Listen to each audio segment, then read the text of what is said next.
Olá pessoal, espero que todos estejam bem. Nesse nosso primeiro livro, que é o Caderno 6, nós vamos começar a estudar o reino animal, reino Animalia.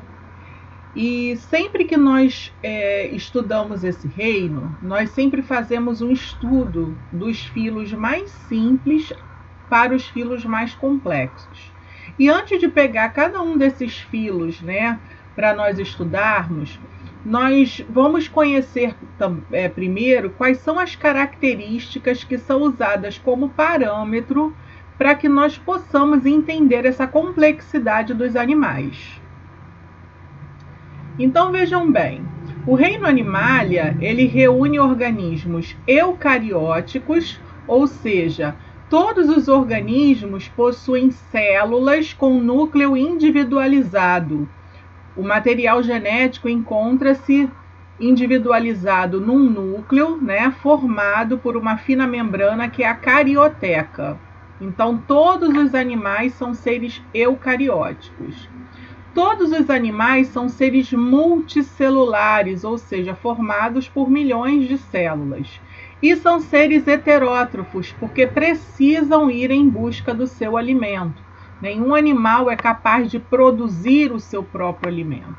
Então, dentre os filos que nós vamos estudar, em ordem de complexidade, nós temos mais ou menos, essa quantidade de espécies, em cada um desses filos.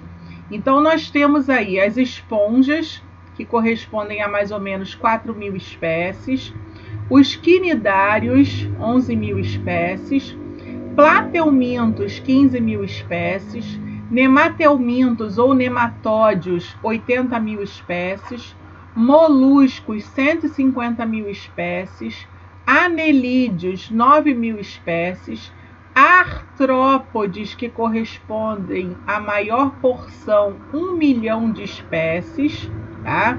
Equinodermos, 6.000 espécies, cordados, que são os vertebrados, 45.000 espécies, e outros filos menores, que correspondem aí a mais ou menos 7.000 espécies. Então, aqui nós temos mais ou menos uma ideia, da quantidade de espécies por filo que nós vamos estudar. E eu falei os nomes para vocês em ordem de complexidade, tá? Na ordem que esses filos eles serão estudados. Então, só para vocês entenderem essa distribuição. Bem, um dos parâmetros que nós utilizamos para classificar os animais é a quantidade de folhetos germinativos ou folhetos embrionários, que eles apresentam durante o seu desenvolvimento. Esses tecidos embrionários, que é a mesma coisa que os folhetos germinativos, eles darão origem aos tecidos do animal. Existem animais que não possuem folhetos germinativos, é o caso dos poríferos, Os poríferos não possuem diferenciação das suas células em tecidos, não tem diferenciação das células em tecidos.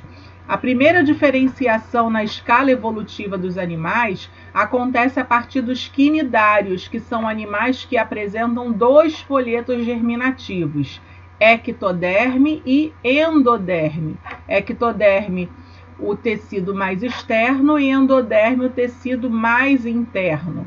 Esses animais que se desenvolvem, a partir de 2 folhetos germinativos, eles são chamados de diblásticos. É o caso dos quinidários.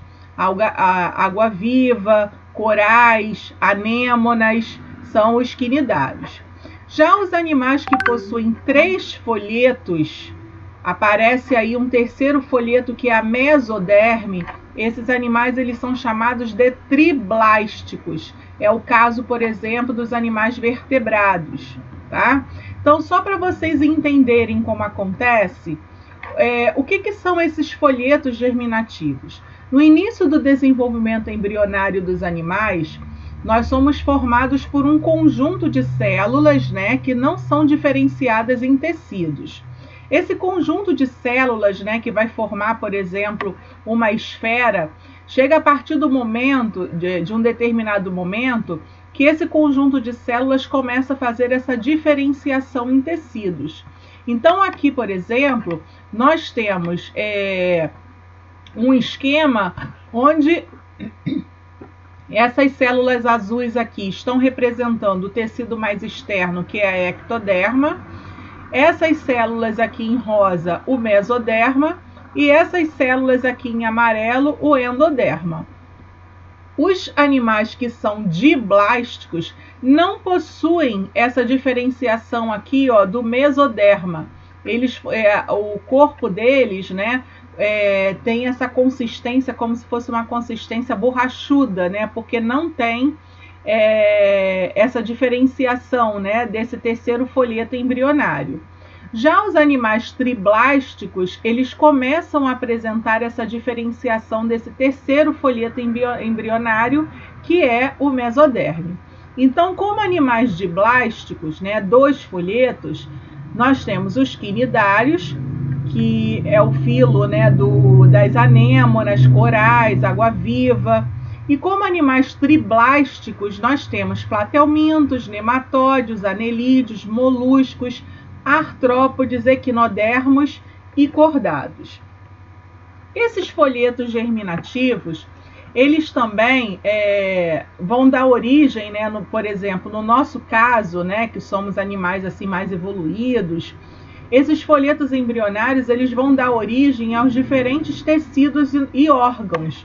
Então, por exemplo, o tecido mais externo, que é o ectoderma, vai dar origem à nossa epiderme, aos anexos epidermes como cabelo, unha, o nosso sistema nervoso, as nossas cavidades, né?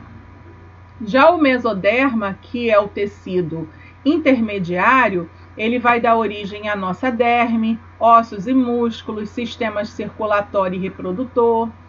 E o endoderme, que é o tecido mais interno, vai dar origem ao sistema respiratório, órgãos do sistema digestório.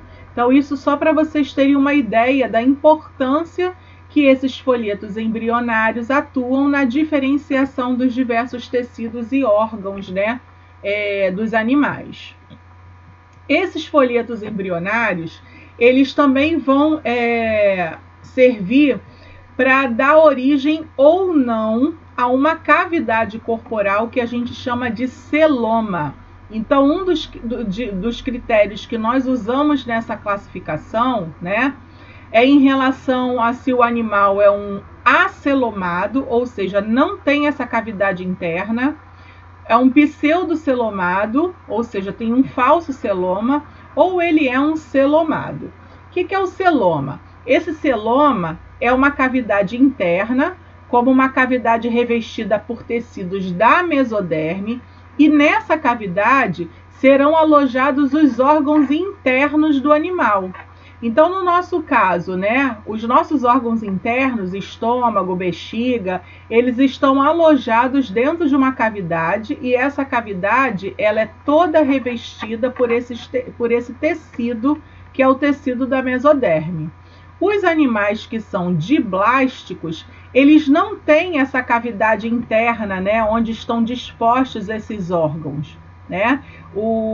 A ectoderme, ela já está em conjunto com a endoderme, tá? Por um tecido que nós chamamos de mesênquima aqui, não é tecido da mesoderme, né? É um tecido parecido com a mesoderme, mas não é, tá? Então, não existe essa cavidade interna para a disposição desses órgãos. Aqui no meio nós temos o que nós chamamos de cavidade digestiva, tá? Então, esses animais, eles são acelomados, eles não possuem celoma. Aqui nós temos uma cavidade interna, né, onde ficam os órgãos do animal.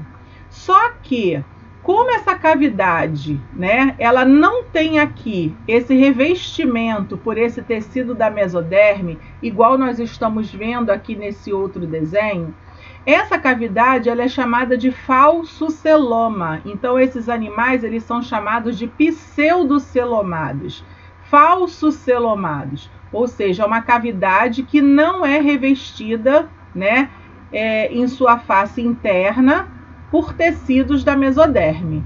Já os animais celomados, esse tecido ele reveste a parede externa do corpo, né? E ainda aqui, ó, a parte externa dessa cavidade digestória. Então, nós temos tecido da mesoderme aqui nessa porção e aqui, ó. Então, essa cavidade é chamada de celoma verdadeiro. Como animais acelomados, né, nós temos os poríferos, que são as esponjas, os selenterados, que são os quinidários, né, como eu falei para vocês, e os plateumintos, que são vermes achatados. Como eu falei, ó, esse tecido, que é um mesênquima, né, ele faz a junção aí tanto do endoderma como do ectoderma. Esses animais acabam tendo uma consistência assim bem borrachuda, né, com relação à disposição, né, desses tecidos do animal.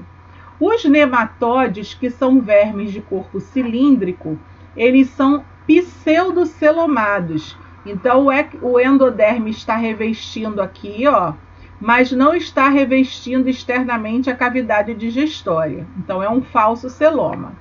E os animais celomados, que são considerados aqueles animais mais evoluídos, nós temos os moluscos, né, que são animais de corpo mole, anelídeos, artrópodes, equinodermos e cordados. Cordados que são os vertebrados.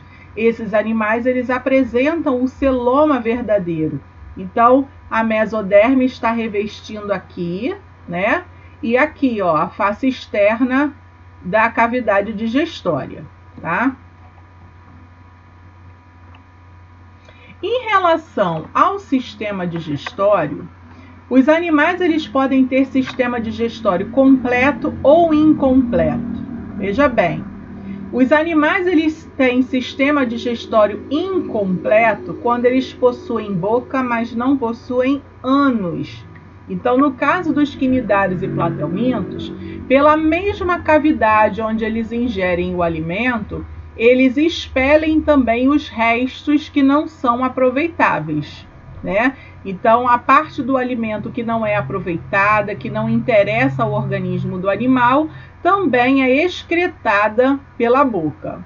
Já os animais que possuem sistema digestório completo são aqueles que possuem boca e ânus. Então, cavidade de entrada de alimento e cavidade de saída dos restos que não são aproveitados pelo organismo. Então, nós temos nematelmintos, moluscos, anelídeos, artrópodes, equinodermos e cordados. Agora, uma outra característica que diz respeito também ao desenvolvimento embrionário do animal é se uma cavidade, né, que acontece, a formação de uma cavidade que acontece durante o seu desenvolvimento embrionário, se essa cavidade vai gerar a boca ou vai gerar o ânus do animal.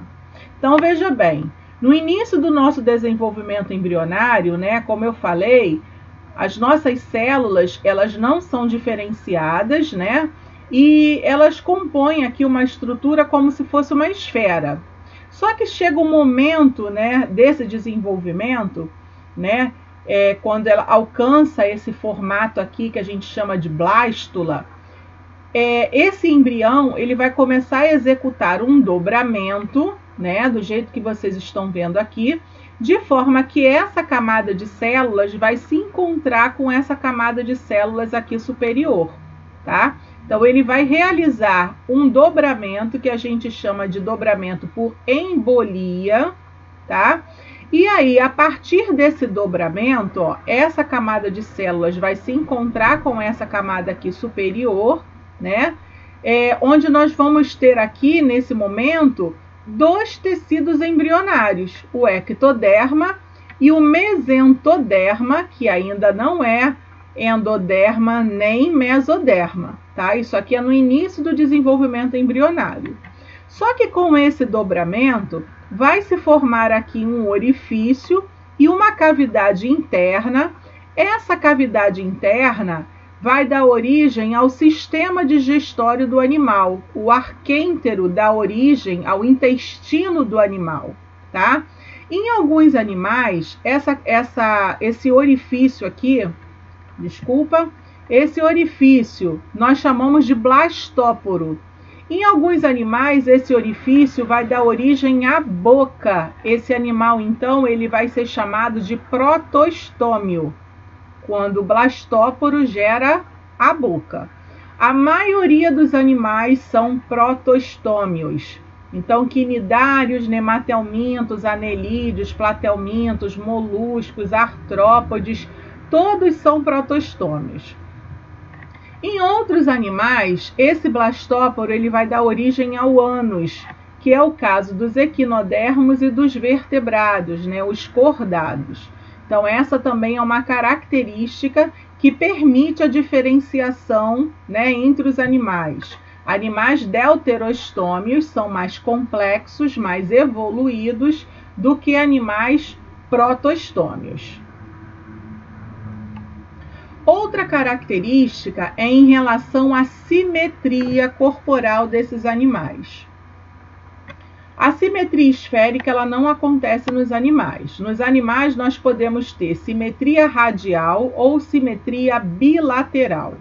A simetria radial é aquela em que o animal ele pode ser seccionado em diversos planos e nós sempre vamos obter porções iguais, né? Existe uma simetria entre as partes corporais desses animais. E aí nós temos os poríferos, os quinidários, tá? E os equinodermos quando eles são adultos. Então, por exemplo, uma estrela do mar, ela pode ser seccionada em vários planos, onde nós vamos sempre obter porções iguais, tá? A simetria bilateral é aquela que não existe esse plano de simetria. Então, por exemplo, se eu fosse seccionar o meu corpo de forma longitudinal, eu poderia ver, por exemplo, que do meu lado esquerdo está o coração, do lado direito eu não vou ter o coração. Então, eu não tenho um plano de simetria, né, nesses animais.